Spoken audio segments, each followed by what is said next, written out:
Comment réagit le public là, pour les avant-premières? Parce que vous en avez déjà fait quelques-unes. Ouais, on a déjà fait. Vous voulez que je tienne? Non, ça va aller, j'ai l'habitude. Alors, pareil, pour ma part, c'est la première tournée que je fais. Comment ça à chaque fois comme ça? Pour ma part, c'est la première. Non, mais parce que vous, c'est pas la première fois. Moi, c'est la première tournée que je fais. Et du coup, je ne sais pas si c'est comme ça chaque fois, mais on a un accueil incroyable, vraiment extraordinaire. Ça nous arrive d'avoir des standing ovations, alors que c'est pas des gens de notre famille, on ne connaît pas les gens qui se lèvent. On les a pas payés. On les a pas payés. C'est eux qui payent d'ailleurs. C'est eux qui payent, c'est ça qui est fou. Ouais. Et du coup, non, accueil incroyable. Toutes les villes qu'on a fait pour l'instant, c'était super accueil. Ouais. Alors c'est un film où vous avez utilisé le found footage. C'était un parti pris Bon, au première départ. fois qu'on le dit bien. Super Ouais. bien. Bravo. Les gens, ça peut dire. Bah, Alors est-ce que c'était un parti pris de départ ou c'est quelque chose qui est venu Vous êtes à fiers, l'écriture? dites-le. Ah bah vachement. Non, c'est une très bonne question parce que ça a été le point de départ du film. C'est-à-dire qu'on a eu l'idée en 2010 et à l'époque, il y avait plein de films à chaque fois d'horreur ou de science-fiction qui se faisaient avec ce principe de found footage, donc c'est images retrouvées. Et il y avait eu donc le projet Blair Witch, Paranormal Activity, Rec, Cloverfield, enfin à chaque fois, ces films-là, c'était à chaque fois sur le genre du science-fiction ou film d'horreur. Et on s'était dit à l'époque, il n'y a pas eu de comédie encore fait avec ce procédé, donc essayons peut-être d'être les premiers. Et c'est comme ça qu'est venue l'idée en fait. Il n'y a pas eu de comédie, il y a quand même... Si, il y a Projet X, mais bon, c'est pas... En fait, Projet X, ouais. C'est américain, ok. Non, mais c'était une comédie, je suis d'accord. Mais en fait, nous, on a eu l'idée en 2010. Donc au moment où on l'a écrit, il n'y avait pas eu encore de comédie fait avec ce procédé. Parce que Projet X c'était 2012. Projet X est sorti en été 2012, donc quand on a vu le film, enfin la bande-annonce avant, forcément on s'est dit ah merde, ça reprend un peu le même procédé, c'est une comédie machin. Donc on est allé le voir, au final on était rassurés, il y avait des similitudes mais il y avait aussi beaucoup de différences. Du coup ça nous a pas inquiété plus que ça. Et au final on pense que c'est un mal pour un bien parce que Projet X c'est un film qui a vraiment marché et on se dit que peut-être que s'il n'y avait pas eu Projet X, peut-être qu'on n'aurait pas réussi nous à monter le nôtre.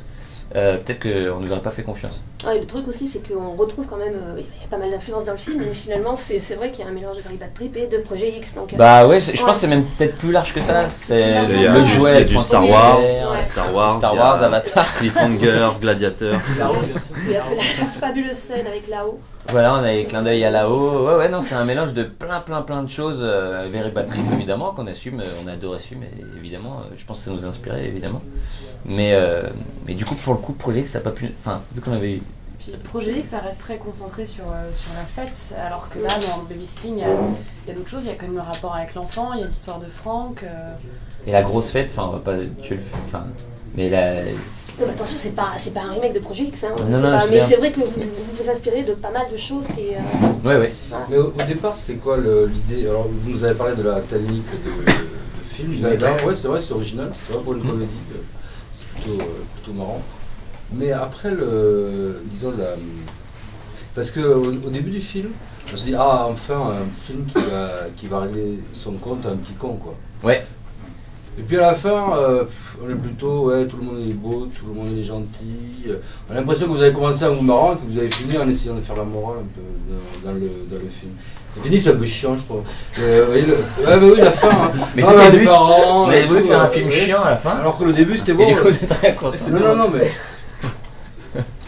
C'est un peu conflictuel. Vous vouliez qu'on le petit meurt à la fin peut-être. Pas aller au bout, vous voyez.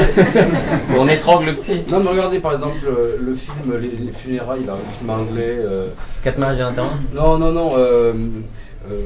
Étrange funérailles.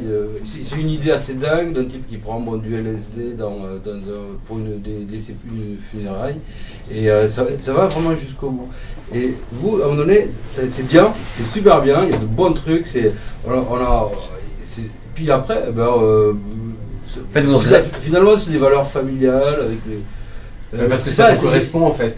C'est juste on avait pas envie de tuer le gamin, on s'est dit wow, c'est un peu relou. Non, mais pas le tuer, mais les lever déjà, parce que là il est aussi bête qu'au début. Non, nous on trouve pas nous. On trouve que justement l'idée c'était de prendre le parti pris de prendre une petite crapule, un peu comme dans le jouet, je sais pas si vous avez vu le jouet. Et l'idée c'était de faire évoluer, d'expliquer pourquoi c'est une crapule, donc on comprend son chemin, et puis après de le faire évoluer, de montrer que c'est finalement un gamin comme un autre. Parce qu'on lui a pas donné la parole au départ. Et puis qu'on n'est pas obligé d'être transgressif si on n'a pas envie de l'être en fait. Et ça c'est sûr, voilà. Et du coup nous c'était pas notre idée d'être transgressif sur ce. D'accord. J'ai employé un mot bien, alors je leur dis 2 fois. mais du coup l'idée c'était d'être cohérent avec nos valeurs, et c'est ça nos valeurs, même si ça paraît plan-plan peut-être pour vous, mais Ouais, pour ouais. nous c'était cohérent avec ce qu'on voulait. D'accord. Je suis désolé, ça va? Très bien, vous défendez. Voilà, c'est tout ce que je voulais savoir. Ouais, y a pas de souci. J'avais vraiment l'impression que, en regardant le film, qu'au fur et à mesure, non, mais c'est cohérent, très cohérent.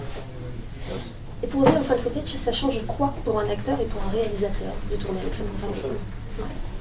Le found footage, en fait, on s'est concentré quasiment que sur des plans séquences. Donc en termes de technique, au plus ça doit avoir l'air amateur, au plus c'est travaillé. C'est vraiment de l'ordre de la chorégraphie entre les équipes techniques et nous, les comédiens. On répète en amont, on cherche des choses en amont en répétition sur les dialogues. Donc il y a très peu de place à l'improvisation, voire quasiment pas. Et donc du coup c'est une chorégraphie qu'on met en place, on répète, et ensuite on tourne, et voilà, le plan, la scène qu'on a tournée est le plan final du film. Donc on n'a pas trop droit à l'erreur, il faut que la comédie soit déjà installée à ce moment-là. Vu qu'on peut pas céder des chants, enfin c'est un peu technique, mais des chants, contre-chants, plans, vu qu'on a un seul plan, enfin c'est un plan séquence, bah du coup ouais, faut que la prise soit bonne, enfin faut que la prise qu'on garde soit le mieux possible. Donc c'est vrai, c'est beaucoup de travail en amont. Ah ouais, en fait c'est plus dur, c'est ça, c'est plus dur à faire un film qui paraît amateur, c'est bizarre, hein, qu'un film traditionnel, c'est plus de travail. Par exemple, on peut passer une nuit de 21h à 5h du matin pour rentrer un seul plan, voilà, de 4 minutes. Mais ça Donc, fait le plan dure quand même 4 minutes. voilà. Et comme il y a des cascades, des comédiens, une équipe technique derrière, 200 figurants ou quoi, c'est beaucoup de préparation en amont et voilà, c'est très intense. Tout doit être extrêmement précis. Et même entre nous, les comédiens, on développe une vraie solidarité dans le jeu, parce qu'il y en a un qui se plante, tout le monde se plante, quoi. Donc on fait tout. Et c'était très riche. C'est pas la même approche qu'au théâtre, mais parce qu'on répète pas aussi longtemps, mais ça mélange ces deux choses-là quand même. Oui, en plus c'est une comédie, donc il faut du rythme. C'est ça, non, mais c'est ça. Et au début, Gérard Jugnot, c'est ce qui l'inquiétait un peu. Il disait oui, mais c'est une comédie, mais vous faites comment avec une seule caméra parce qu'on s'aide vachement des réactions, des choses. Et on lui expliquait comment envoyer le truc et on l'a rassuré. Mais il avait, c'est normal. C'est un risque supplémentaire. Parce que Pas de ta main devant ta bouche, tu parles. mais pas tes coudes sur la table. Non, c'est un vrai exercice. C'est un vrai défi. C'est un vrai défi. Du coup, il n'y a pas de place à l'improvisation. C'est très... Très peu. En répétition au départ, à ce moment-là, si on se rend compte qu'à l'intérieur, on répète la scène, et si telle qu'elle est écrite sur le script, il y a quelque chose qui manque à la comédie et au rythme, on s'en rend compte évidemment tout de suite. Et donc à ce moment-là, on cherche ensemble, on cherche avec Nicolas Benamou, Philippe. C'est surtout des moments, c'est surtout des moments creux, parce que des fois comme c'est hyper rythmé, il y a des moments où on a un top, donc on sait que là il va y avoir le petit qui va passer, notamment en voiture ou quand on sort des bois, Ouais. et donc des fois les lignes de texte ne sont pas assez longues, donc il faut un peu entre guillemets improviser, Rajouter, mais c'est très rare. C'est très rare parce que c'était déjà très écrit au départ. Ouais. D'ailleurs, Gérard Jugnot, il apparaît pas dans ses parties, il apparaît que dans les parties où il regarde, justement. Ouais. Alors, justement, je me posais la question, est-ce qu'un acteur comme Jugnot, qui est quand même qui a un peu d'expérience, etc., comment il se serait adapté à ça? Parce que c'est vraiment particulier, vous avez raison de signaler, c'est un travail particulier, que ce soit devant ou derrière la caméra, quoi. C'est vraiment... Et je me disais, Jugnot, là-dedans, c'est bizarre. Parce que vous faites ça très bien, vous êtes vraiment dans le rythme et tout, on est tout le temps en train de se dire, bon, ils y sont, quoi. Mais Jugnot, en fait, il est assis, il regarde le truc, on se dit, s'il était rentré dans ce contexte, comment? Je pense qu'il serait adapté, parce que c'est un grand pro. Hein. Ouais, mais pour les comédiens, c'est comme du théâtre filmé en fait. Ouais. C'est-à-dire qu'il faut juste du rythme en fait, il faut jouer, voilà, et il faut sortir le texte, voilà, un texte plus long que d'habitude. Donc non, je m'en fais pas. Et lui, Je suis rassuré. Ouais. Ouais.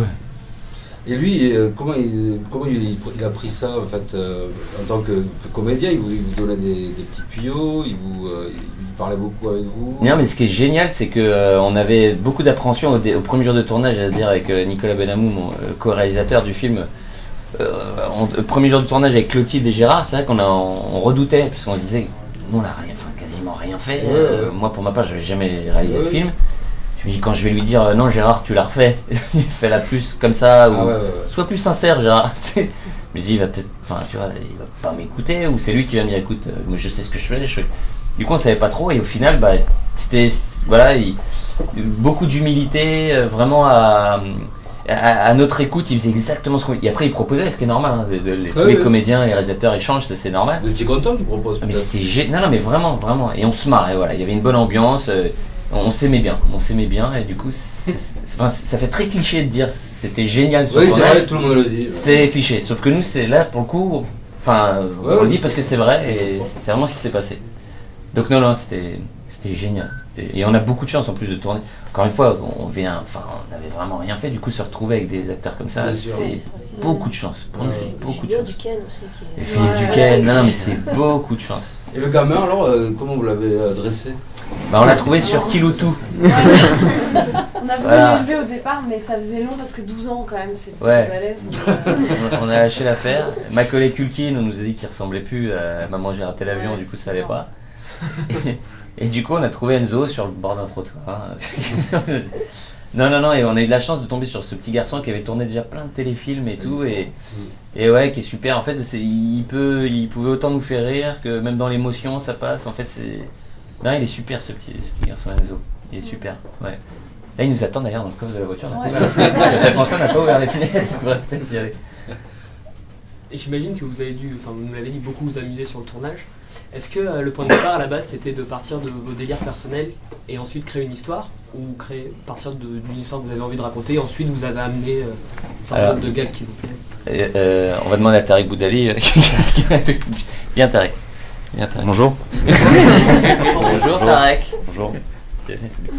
Bonjour madame. Bonjour monsieur. Ok, demandais si ça se passait bien ton intégration en France. Oui, je suis content d'être là, j'espère avoir mes papiers. Si on arrive au moins à 1 million d'entrées, je pourrai avoir mes papiers et rester en France grâce à vous. C'est comme l'équipe nationale de foot.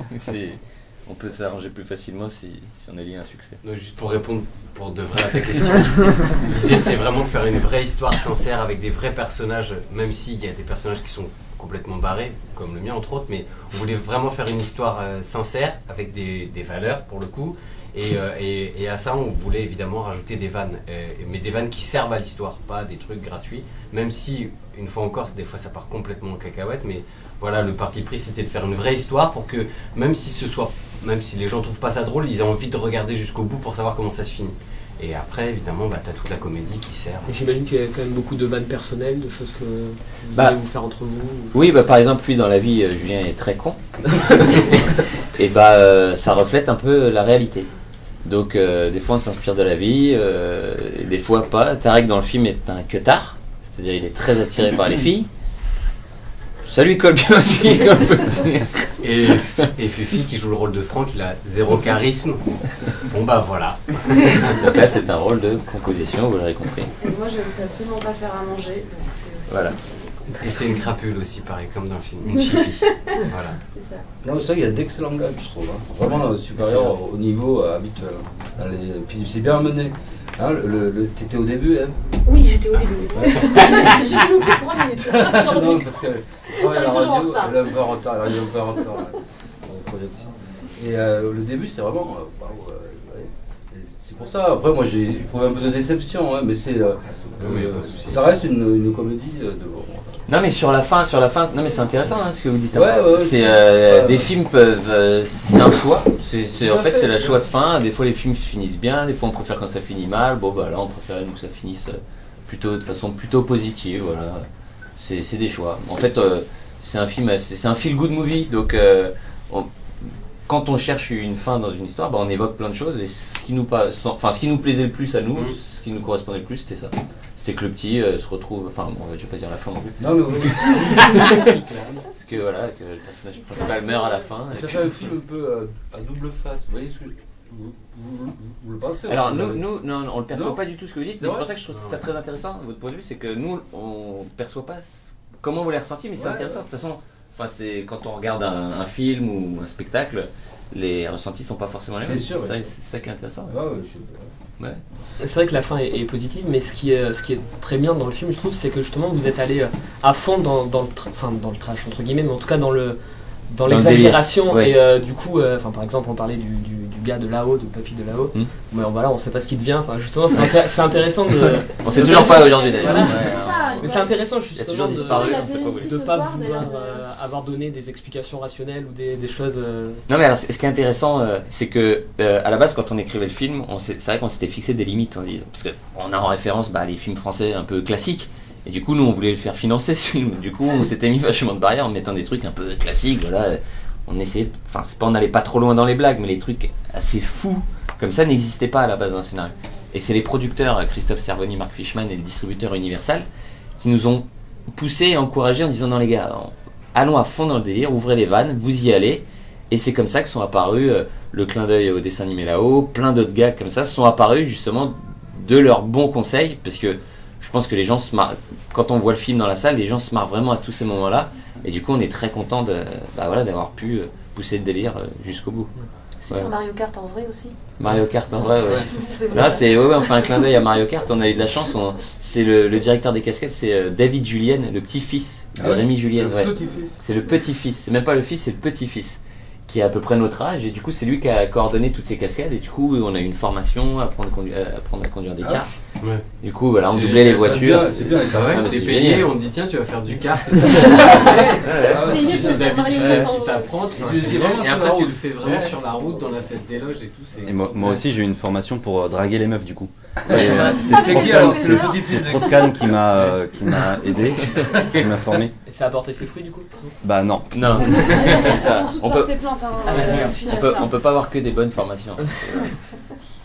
Et quel a été votre point fort de chacun d'entre vous? La drague. La drague pour vous? Le point fort de tout, sur le film, est-ce que vous avez quelque chose que vous avez apprécié en particulier pour vous, qui vous a marqué sur ce film? Moi c'est la scène avec Junio. Voilà, j'ai joué avec Junio, c'est un monsieur du cinéma, ça c'est la grande classe. Bien sûr. Alors ce qui est marrant, c'est quand on lui pose la question à Junio, c'est pas le même souvenir. C'est marrant, hein, c'est pas ça, et il se rappelle même pas de l'avoir fait. C'est pas du tout. Meilleur souvenir, on peut vous parler du pire avec Tarek, ça c'est sûr. Oui, ça, pour Julien et moi, c'est un des meilleurs. Il y a une scène où, en plus l'idée vient de Tarek, donc je me demande pourquoi d'ailleurs. Il est très non, c'est une scène où le personnage de Tarek et le mien voulons séduire Alice dans le film, et on se retrouve dans le noir, et du coup elle fait croire à nos deux personnages qu'elle veut, qu'elle voudrait bien nous embrasser, sauf qu'on se retrouve à s'embrasser entre garçons sans le voir. Et du coup on se connaît depuis très longtemps maintenant, on s'est retrouvé à s'embrasser, c'était horrible. Enfin, faut appeler un chat un chat. Ouais, lui il a kiffé, il veut pas le voir. C'est son idée, c'est votre idée. C'est lui qui c'est mon idée, j'ai regretté. Ouais. Voilà. Mais c'est ça qui me fait peur. J'ai passé des sales nuits. C'est son idée, voilà. Et moi j'ai senti dans ses yeux en plus qu'il avait apprécié, c'est ça le pire. C'est ça l'horreur. Ils ont été vraiment angoissés pendant longtemps, mais des semaines avant ce truc-là. Même après, en général, je le suis encore. Des fois il se réveille en pleine nuit. Ah mon Dieu, qu'est-ce que j'ai fait? Mais non, mais je pense qu'il a ses chances dans le casting de Brokeback Mountain 2. C'est ça qui est bien. Avec les Indiens, il fera avec les Indiens. Il n'y a eu qu'une seule prise ou il en a fait une. Ah, mais il y en a une seule, c'était bon, tu sais, on est carré, nous on est des pros. Non, c'était terrible. Mais bon, vive le mariage pour tous. Non, pour ma part, j'arriverai pas à faire de choix. Toi, ton meilleur souvenir, on sait aussi. Ouais, celle où t'embrasses le personnage principal, absolument. Non, je pense que l'ensemble du tournage était vraiment fou. On s'est régalé du 25 juin au 8 août. C'était top. Tous les week-ends, on attendait d'arriver au lundi pour. Ça arrive pas souvent d'ailleurs, mais pour recommencer. Et non, les cascades, c'était vraiment un truc super à faire. Les cascades en voiture, ça allait vraiment très vite. On était vraiment embarqués dans cette bagnole avec la portière en moins. Et c'était le dernier jour du tournage, évidemment, parce que si on se gaufrait, on a déjà tout le film de fait.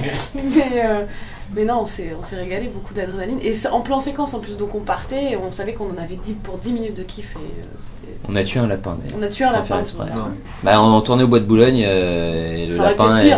Lapin, donc on aurait pu taper autre chose qu'un lapin. Dans notre malheur, on a eu de la chance, on a tapé un lapin. Et un perroquet? Vous ne devriez pas nous dire ça.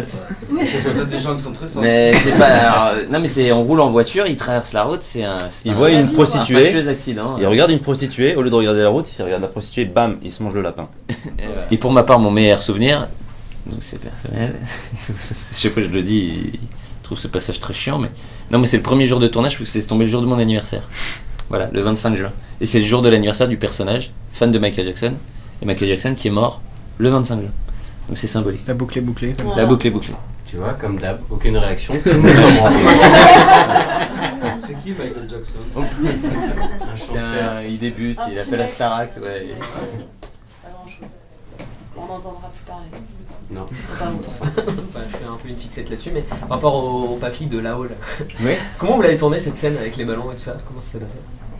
Bah, on l'a vraiment perdu. Hein. Ouais. Ah, si on l'a vu passer ici. Non, mais on a eu de la chance parce que bon, c'est un peu la magie du cinéma, donc on ne dévoilera pas, c'est comme les magiciens. Mais c'est un monsieur, je sais pas, au moins 70 ans, je crois, il a 70 ans. Léger. Philippe, Ouais. Philippe Brigaud, je crois, ouais, il a 70 ans. Et du coup, on n'était pas. À la base, même pour te dire la vérité, à la base, c'était peut-être mon père qui faisait ce rôle, parce que mon père est le sosie aussi de Monsieur de là-haut. Et il est grincheux comme le ciel. Et il est aussi grincheux et aussi ronchon, aussi relou. Et du coup, on avait pensé à mon père parce que et l'envoyer en fait à 20 mètres ou 30 mètres du sol, ça me rassurait pas du tout. Ouais, ça me rassurait pas du tout. En plus, il est pas comédien de base, mais ça, je pense qu'on se sera arrangé. Mais non, ça me rassurait pas. Du coup, c'est méchant pour Philippe. Je préférais que ce soit Philippe. Ouais, c'est vrai que c'est pas terrible ce que je dis. Mais je préférais que ce soit Philippe qui aille parce que je le connaissais moins. Non, mais c'est normal. Bon. Son corps. Non, mais voilà, bon, il était assuré. Non, mais il a eu de la chance, il avait fait du parachute, je crois. Mais ouais, Et lui, il aimait ça. Non, il avait c'est pas un fait, il aimait casse-cou, ça. hein, vraiment. Ouais. En vrai, ouais. Il était Il avait content. un parachute là? Non. Bah, il a peut-être non, utilisé maintenant du coup. Ouais. mais, Et sinon, concernant les figurants, vous avez bien sélectionné, ça a été dur de les placer durant tout le film, tout le tournage. Tu as le casting pour les filles avec les seins à l'air? Pas du tout. Pas encore. En tout Il y a eu cas. un long casting dans toute la France. Non, pour les figurants, on Parce que voulait. comme, voilà, la méthode de tournage est quand même bien précise. Est-ce que c'était difficile pour eux aussi de... Ils ont fait Non, mais travail franchement, c'est vrai qu'il y a, totalement il y a un grand respect pour les figurants parce que certaines filles donc étaient très dévêtues, étaient vraiment dévêtues et on passait la nuit dans la piscine et même si c'est l'été, il fait froid hein, à rester dans l'eau, à pas bouger. Et du coup, non, vraiment, on a eu beaucoup de chance d'avoir des figurants. Non, puis tout le monde se prêtait géniaux. au jeu parce que Tout le même monde Tout le monde jouait le jeu. Ouais. Ouais. pendant la Pendant fête, là, ouais. la fête, il y a des Parce que moments là, ouais. précis. Et du coup, non, ils se prêtaient vraiment au jeu. En fait, ils étaient concentrés et en même temps, ils avaient la pêche pour faire la fête. Parce que quand il y a la grosse scène de fête, ce qui est marrant, c'est qu'on doit tourner de deux manières. La première, c'est avec zéro bruit. Donc tout le monde est en ambiance. Et ça fait vraiment ça, t'as pas de bruit. Donc Pour avoir les dialogues, 250 tu dois le faire personnes d'abord qui- sans musique. Après, tu fais en musique, mais au début, tu le fais sans musique. Et donc c'est Donc t'as les gens qui dansent, mais il n'y a pas de musique. Donc on mettait la musique à balle, mais à balle comme ça, et d'un coup, coupé, action. Et tout le monde faisait. Alors que genre 5 secondes avant, c'était n'importe quoi. Donc alors à balle, pour ceux qui font, parce que moi je ne connaissais pas ça, à mon avis c'est à fond. Donc, on sait. Ouais, c'est ça. J'avais jamais entendu à balle, mais à mon avis c'est à fond, c'est-à-dire à fond. C'est pas en Suisse. C'est Non, ça. c'est-